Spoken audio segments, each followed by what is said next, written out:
Vamos viajar no tempo. Moscou, primavera de 1989. Tenta imaginar a cena. Um império gigantesco, o último do seu tipo, sabe? E ele tá ali, prestes a passar por uma mudança colossal.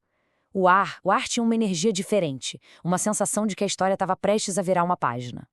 Pois é, existia essa atmosfera de curiosidade no ar, sabe? Uma expectativa por um futuro que ninguém sabia como seria, mas que todo mundo sentia que seria diferente.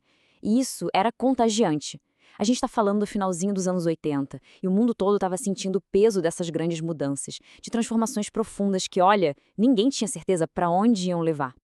E olha que interessante, essa sensação era global, mas em nenhum lugar ela era tão forte, tão potente quanto no coração do Império Soviético. Porque diante desse novo cenário mundial, aquele sistema todo da era de Stalin e Brezhnev parecia uma relíquia, sabe? Um anacronismo. Era algo obsoleto, mas que ao mesmo tempo ainda se mostrava poderoso e até ameaçador. Para a gente conseguir entender o tamanho dessa mudança, primeiro a gente precisa ter uma noção da escala, que é quase inimaginável do que estava em jogo. A dimensão física mesmo, sabe? Do Império Soviético. Olha só esse número. A superfície do império era de 22 milhões de quilômetros quadrados. É um pedaço gigantesco do mundo.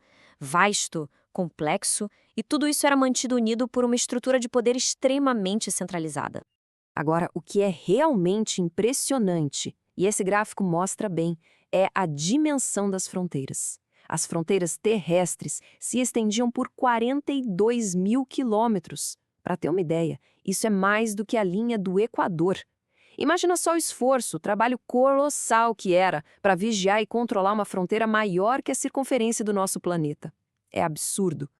E isso nos leva a uma pergunta que é, sinceramente, assustadora e que o material de origem levanta. Quanto arame farpado foi preciso para cercar todo o arquipélago Gulag? E não só isso, né? E os campos de trabalho, os postos de controle, os depósitos de munição.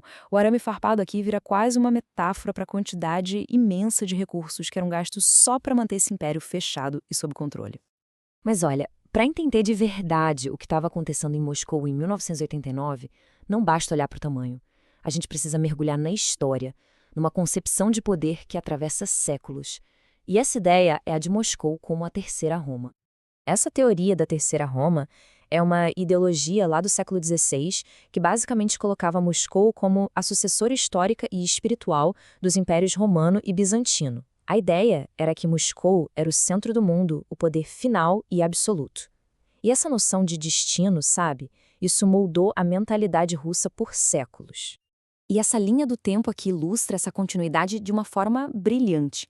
Aquele poder absoluto, muitas vezes imprevisível, caprichoso dos czares como Pedro I e Catarina II, ele não sumiu com a Revolução, de jeito nenhum. Ele foi, na verdade, diretamente herdado pelos secretários-gerais soviéticos, de Stalin até Brezhnev. Era a mesmíssima lógica de poder absoluto, só que com um nome novo. Agora vamos dar um zoom na própria cidade de Moscou. A paisagem dela, a parte física, é um testemunho vivo, quase uma cicatriz da sua história turbulenta e da consolidação desse poder todo. Na prática, existiam duas Moscous. Tinha a Moscou Antiga, uma cidade de madeira, que Napoleão, lá em 1812, descreveu como uma visão deslumbrante, sabe? Com aquelas cúpulas douradas, os palácios. E aí veio a Moscou de Stalin, uma cidade de mármore, de concreto, construída literalmente sobre as ruínas da Antiga. A destruição das igrejas e da arquitetura antiga não foi só uma guerra contra a religião. Foi uma tentativa de apagar os marcos do passado, de apagar uma história inteira. Stalin, então, ordenou um projeto de reconstrução total. A visão dele para a arquitetura da nova Moscou tinha que ressaltar qualidades bem específicas: triunfo e poder, monumentalismo e seriedade, solidez e, talvez o mais importante de tudo, invencibilidade. Cada prédio tinha que ser uma declaração da força inabalável do Estado. E o resultado disso tudo? Bom, grande parte da velha Moscou simplesmente desapareceu. Sumiu. No lugar surgiram aqueles prédios pesados, monótonos, imponentes, símbolos do novo poder. A cidade se tornou um espelho físico da ideologia que a governava. E é exatamente nesse cenário, nessa cidade de cicatrizes e poder monumental, que a gente volta para 1989. Só que agora o foco muda. Sai das estruturas e vai para as pessoas. E para a transição de uma cultura de silêncio para uma de debate, um debate vibrante. A fonte que a gente usou descreve uma cena no aeroporto que, olha, captura perfeitamente o espírito do velho mundo. Um jovem soldado na fronteira examinando um passaporte. O olhar dele vai da foto para o rosto, do rosto para a foto, de novo e de novo. Uma concentração intensa, uma mente trabalhando ali febrilmente procurando o inimigo. É um momento pequeno, mas que representa décadas de suspeita e controle da Guerra Fria. Acontece que pousar em Moscou no final de 1989 era entrar no mundo que era o exato oposto disso.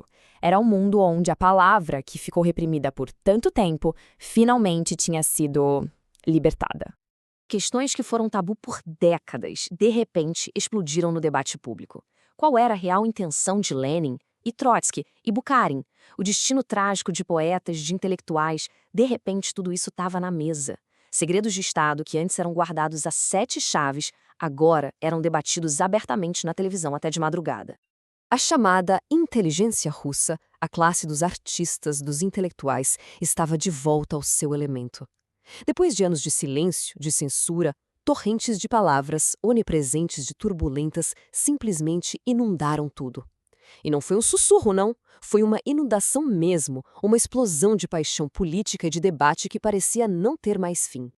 E tudo isso nos deixa com uma pergunta final. Uma pergunta poderosa que resume todo o drama daquele momento. Depois de décadas de um silêncio imposto, o que acontece quando um império inteiro começa a falar? Todo mundo ao mesmo tempo.